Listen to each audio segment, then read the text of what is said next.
云林的华山地区所在偏僻，加上人口老化，老人用餐的问题一直无法度来解决。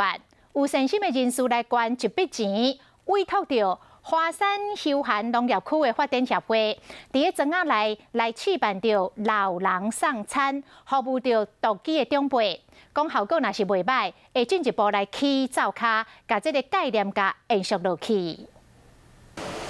云林古坑华山地区因为较偏僻，加上人口老化，老人用餐一直有问题。即摆有一个善心的人士捐一笔钱，并且甲华山休闲农业区的发展协会合作，开始举办庄仔内送餐的行动。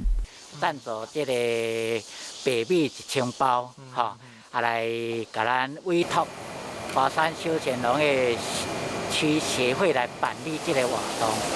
因为庄仔内有真侪人感受到人口老化真严重，所以讲这个送餐的行动，有真侪少年的志工来参加。很认同这个理念，像山上那么多独居老人，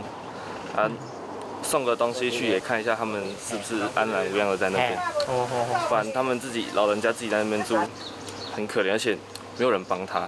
目前这个计划会先举办半年，若是讲效果好，食未来会继续甲办落去。就是会想要一直持续做关爱老人这一块，